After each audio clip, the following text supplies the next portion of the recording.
अब आप घर बैठे कर सकते हैं किसी भी गवर्नमेंट जॉब की तैयारी। इंडिया के लार्जेस्ट लर्निंग प्लेटफॉर्म अनअकैडमी के साथ आपको अपने फ़ोन में इंस्टॉल करना है अनअकैडमी का लर्निंग ऐप। इसके अलावा आप हमें वहाँ पे भी फॉलो कर सकते हैं। अनअकैडमी पे अवेलेबल है इंडियाज़ के टॉप एडुकेटर्स जिसकी क्लासेस आपको सफलता दिलाएंगी। यहाँ पे अगर आप प्लस कोर्स ख़रीद रहे हैं तो यहाँ पे अलग अलग सब्सक्रिप्शन लेने की ज़रूरत नहीं है। एक सब्सक्रिप्शन में सब कुछ मिलेगा। अलग अलग टीचर, अलग अलग सब्जेक्ट्स के लिए आपको अलग अलग सब्सक्रिप्शन नहीं लेना पड़ेगा। CPE10 ये रेफरल कोड है। ये रेफरल कोड डालते ही आपको 10% का मैक्सिमम डिस्काउंट मिलेगा अगर आप प्लस कोर्स ख़रीद रहे हैं तो अपनी तैयारी को और भी बेहतर बनाने के लिए आज ही प्लस कोर्स ख़रीदें और CPE10 जो रेफरल कोड है ये डालना बिल्कुल ना भूलें और 10% इंस्टेंट डिस्काउंट पाएँ। हे हाय गाइस, तो क्या हाल है आप सभी के। आशा करता हूँ आप सब अच्छे होंगे। तो गाइस यहाँ पर कुछ दिन पहले आपको पता होगा कि TCS ने एक सर्कुलर जारी किया था एम्स एग्ज़ाम को लेकर, और वो जो एग्ज़ाम है वो सक्सेसफुली 11 जून को, जी हाँ, इस 11 जून को कंडक्ट करवाया जा चुका है। 33,491 जो कैंडिडेट्स थे उस एग्ज़ाम में अपीयर हुए थे। ये सब देख के आपको सोचना चाहिए कि SSC ने जो डेट जारी किए हैं उसको थोड़ा सीरियस लें, क्योंकि अभी भी जो है बहुत सारे एस्पिरेंट्स सोच रहे हैं कि अभी जो है सिचुएशन कंट्रोल में नहीं होगा, ठीक है, तो डिले कर दिया जाएगा। ऐसा नहीं है, ठीक है। सबसे बड़ा जो इशू आ रहा था वो आ रहा था ट्रैवलिंग को लेकर, क्योंकि बहुत सारे ऐसे स्टेट है जिसमें इंटर स्टेट ट्रैवल को पूरी तरह से अभी बैन रखा गया है और लॉकडाउन इम्पोज्ड है बहुत सारी जगहों में जो कि कंटेनमेंट जोन से। तो इसको मिनिमाइज़ करने के लिए, इसको कम करने के लिए जितने शहरों में पहले लिया जाने वाला था एग्ज़ाम उसका नंबर था 60, ठीक है। 60 शहरों में लिया जाने वाला था, ये कंडक्ट कराया जाने वाला था एग्ज़ाम, लेकिन 157 करवा लिया गया, ठीक है। 157 सिटीज़ में जो है अलग अलग स्टेट्स में सेंटर्स बुक किए गए और उसके बाद जो एग्ज़ाम कंडक्ट करवाया गया ताकि थोड़ा जगह भी प्रॉपर रहे। यानी कि मतलब मेरा कहने का मीनिंग ये है कि कोई एक दूसरे के कांटेक्ट में ना रहे और प्रॉपर जो गाइडलाइंस वगैरह हैं सोशल डिस्टेंसिंग की वो फॉलो भी किया जा सके। और सबसे बड़ी बात यहाँ पे जो है, यहाँ पे ट्रैवल का जो इशू था वो ख़त्म हो चुका था। रीज़न इसका ये है कि या तो जो भी कैंडिडेट है उनका एग्ज़ाम उसी स्टेट में कुछ दूर पे पड़ा है या फिर उसी डिस्ट्रिक्ट में दिया गया था, तो ये सबसे अच्छी बात है। तो अभी जो सारे एग्ज़ाम शेड्यूल किए गए हैं, जैसे आपका CHSL हो गया, CGL मेंस हो गया सितंबर में, माफ़ कीजिएगा 4 महीने बाद है, अगस्त में आपका ये है CHSL है। तो इसको आपको बिल्कुल सीरियस लेना है, ठीक है। आपको बिल्कुल हल्के में नहीं लेना है कि मे भी हो सकता है कि जब सिचुएशन कंट्रोल में ना हो तो फिर से कंसल्ट करके जो है इसको एक्सटेंड कर दिया जाए, मतलब एक्सटेंड कर दिया जाए डेट। ऐसा नहीं है, TCS जो है पूरी एक्सपीरियंस्ड है, ठीक है। जैसा कि मैंने आपको दिखा भी दिया, 11 जून को जो है एग्ज़ाम कंडक्ट करवाया गया है। 33,000 जो एस्पिरेंट है, कम नहीं होते 33,000 को संभालना इस सिचुएशन में। प्रॉपर जो गाइडलाइंस थी उसको भी फॉलो किया गया है, जैसे स्टैगर्ड एंट्री हो गया, अल्टरनेटिव सेटिंग्स हो गए, ठीक है। और इसके अलावा अगर हम लोग बात करें तो मास्क कंपलसरी था। अलग अलग जगहों पर मल्टीपल पॉइंट्स पे जो है वो सैनिटाइजेशन हो रहे थे। इसके अलावा जो कैंडिडेट्स थे उनको बिल्कुल सोशल डिस्टेंसिंग का पालन करते हुए बहुत दूर दूर पर बैठाया गया था, जिससे कि कोई किसी के कांटेक्ट में ना आ सके, ठीक है। और पूरी तरह से जो गाइडलाइंस वगैरह हैं फॉलो भी किए गए हैं। तो ये सारी चीज़ों को ध्यान में रखते जो है TCS ने ये एग्ज़ाम कंडक्ट करवाया बिल्कुल सक्सेसफुली। TCS जो है पूरी तरह से एक्सपीरियंस्ड है, तो आपको ये नहीं सोचना है कि जो SSC के जो एग्ज़ाम शेड्यूल कर दिया गया तो उसमें डिले होगा, ठीक है। आपको ये बिल्कुल नहीं सोचना, आपको अच्छे से बिल्कुल तैयारी करनी है। TCS आयोन जो है वो ना सिर्फ SSC, रेलवे, बैंकिंग की मतलब जो एग्ज़ाम से कंडक्ट करवाता है, इसके अलावा एम्स मैंने आपको दिखाया है, IIT, नीट, ठीक है, कैट का भी जो एग्ज़ाम है वही कंडक्ट करवाता है, ठीक है। तो आपको बिल्कुल भी ऐसा नहीं सोचना है कि डिले हो सकता है एग्ज़ाम्स में, ठीक है।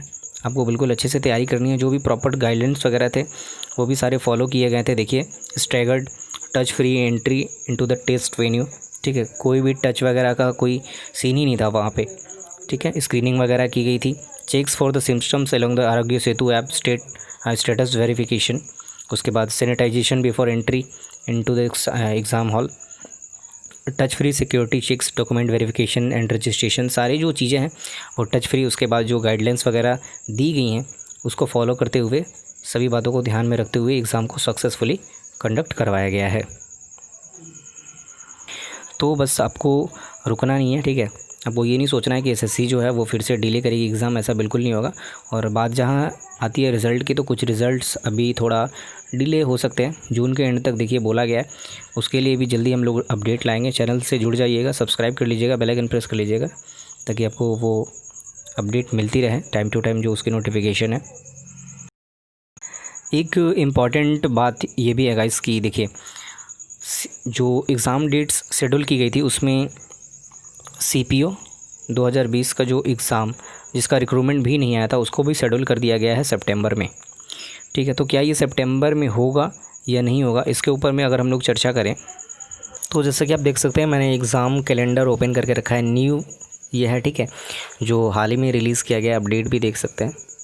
ठीक है, और यहाँ पे अगर मैं आप नीचे आएंगे तो यहाँ पे देखिए sub inspector in Delhi police and CAPF exam 2020 paper 1। ठीक है, यानी कि जिसकी रिक्रूटमेंट अभी नहीं आई है 2020 वाली CPO वाली, उसका जो एग्ज़ाम कंडक्ट करवाने का बात है वो कब है, 28 सितंबर को। ठीक है, और ये जो है इस पे बहुत सारे क्वेश्चन आ रहे थे स्टूडेंट के कि सर अभी वैकेंसी रिलीज़ नहीं की गई है, कब तक जो है ये एग्ज़ाम होगा भी या नहीं होगा। तो देखिए मैं आपको बता दूं कि अगर मान लीजिए कि जून के एंड तक इसकी अगर नोटिफिकेशन आ जाए, ठीक है, जून के एंड तक अगर इसकी नोटिफिकेशन आ जा रही है तो हो सकता है कि 1 महीने का टाइम दिया जाता है एप्लीकेशन के लिए।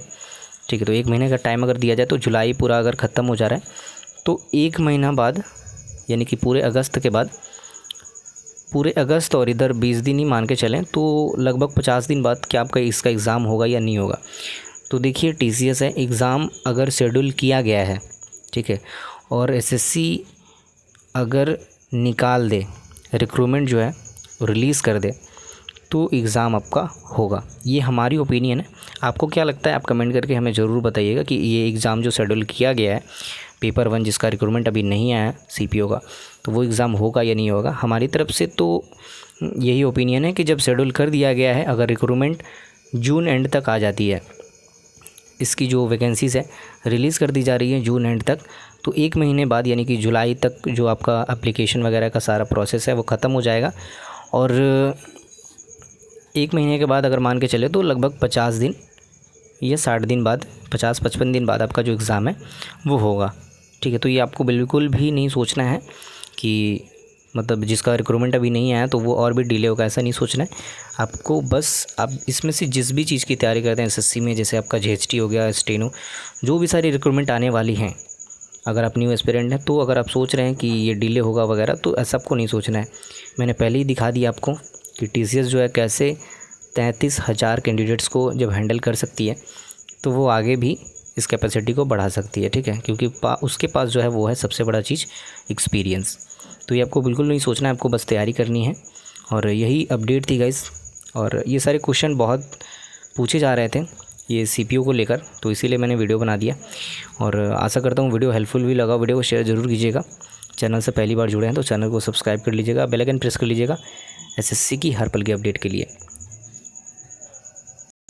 तो अगर आप किसी भी गवर्नमेंट जॉब के लिए तैयारी कर रहे हैं तो आप अनअकैडमी से जुड़ सकते हैं। यहाँ पर जो प्लस कोर्सेस हैं बेस्ट प्राइसेस पे अवेलेबल हैं। इंडियाज़ के टॉप एडुकेटर्स यहाँ पे अवेलेबल हैं आप लोगों को पढ़ाने के लिए। प्लस कोर्स की सब्सक्रिप्शन लेते समय आपको CPE10 ये जो डिस्काउंट कोड है उसको अप्लाई करना है। ये अप्लाई करते ही आपको 10% का मैक्सिमम डिस्काउंट मिल जाएगा। यहाँ पे अलग अलग टीचर्स के लिए या फिर अलग अलग सब्जेक्ट्स के लिए आपको अलग अलग पे नहीं करना पड़ेगा। अगर एक सब्सक्रिप्शन आप ले रहे हैं तो उसमें 100+ जो है एडुकेटर्स आपको मिलेंगे, जिससे भी मन आप उससे पढ़ सकते हैं, उनकी क्लासेस अटेंड कर सकते हैं, लाइव क्लासेस, क्लास रिकॉर्डिंग, इसके अलावा PDF लगा सकते हैं। ठीक है, तो ये चीज़ें जो हैं अनअकैडमी के अलावा आपको कहीं पे नहीं मिलेगी। बस एक बात आपको ध्यान में रखना है, CPE10 ये जो डिस्काउंट कोड है यही आपको अप्लाई करना है, रेफरल कोड। ये रेफरल कोड अप्लाई करते ही आपको 10% का मैक्सिमम डिस्काउंट मिल जाएगा। तो अभी के लिए इतना ही गाइस, मिलते हैं नेक्स्ट वीडियो में अगले अपडेट के साथ, अगले कुछ इंटरेस्टिंग चीज़ों के साथ। और अगर आपको भी कुछ ऐसी डिमांड है तो आप लोग कमेंट कर सकते हैं कि किसकी सैलरी स्लिप आपको देखनी है अगले वीडियो में, तो कमेंट करके ज़रूर बताइएगा हमें। मिलते हैं नेक्स्ट वीडियो में, तब तक के लिए अपना ध्यान रखें, सुरक्षित रहें। जय हिंद।